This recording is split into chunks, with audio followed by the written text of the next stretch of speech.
సంతోషాన్ని వాయిదా వేయద్దు. నేడేరా మనకునేస్తము, రేపే లేదు. నిన్నంటే నిండుస్తున్నారా రానే రాదు. గతం అనేది మనకు రాదు. భవిష్యత్తు అనేది మన చేతిలో లేదు. నేడే మనం హ్యాపీగా ఉండాలి.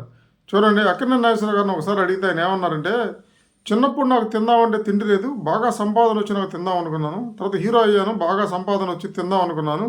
ఇప్పుడు మీరు తినకూడదండి, తింటే లాభైపోతారు. మీరు హీరో వేషాలకు పనికిరారు అని అప్పుడు తినొద్దన్నారు. తినలేకపోయాను. పోనీ సినిమా వేషాలు పోయినాక తిందాం అనుకున్నాను. సినిమా వేషాలు పోయినాక తిందాం అనుకుంటే మీ ఆరోగ్యం బాగలేదు. ఇప్పుడు మీరు తినకూడదని డాక్టర్లు అన్నారు.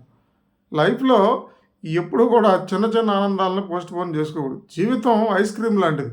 నువ్వు తిన్నా, తినకపోయినా అది కరిగిపోయిద్ది. కాబట్టి లైఫ్‌లో సినిమాకెళ్దాం అనుకుంటే ఎళ్ళండి. బిర్యానీ తినాలనుకుంటే తినండి. మంచి బట్టలు కొనుక్కుంటావాలంటే కొనుక్కోండి. ఏదైనా ఫంక్షన్‌కి అటెండ్ అవ్వాలనుకుంటే ఉద్యోగానికి సెలవు పెడితే ఏమైద్ది అనుకోవద్దు. వ్యాపారం మూసేస్తే ఏమైద్ది అనుకోవద్దు. చిన్న చిన్న సాక్రిఫైజులు చేసి చిన్న చిన్న ఆనందాలను తీర్చుకోండి.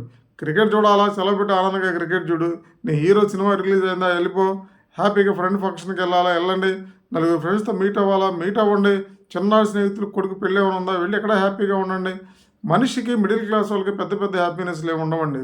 మన ఒక ఫ్యామిలీ మెంబర్స్‌తో, మన స్నేహితులతో మన చిన్న జీవితంలో చిన్న చిన్న వాటినన్నా సెలబ్రేట్ చేసుకుంటే మంచిగా ఉంటది.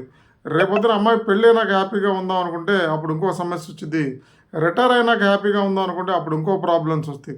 ప్రాబ్లమ్స్ లేకుండా లైఫ్ అనేది ఉండదు. కాబట్టి ఈరోజు సంతోషాన్ని ఈరోజు చేయండి.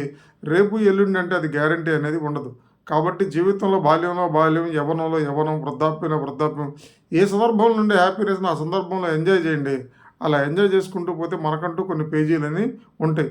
లేకపోతే జీవితం తిరగతిప్పి తీసుకుంటే మన వాళ్ళ కోసం, ఈళ్ళ కోసం కరిగిపోవడం తప్ప మనకంటూ ఒక పేజీ కూడా ఉండదు. కాబట్టి డోంట్ పోస్ట్‌పోన్ యువర్ హ్యాపీనెస్.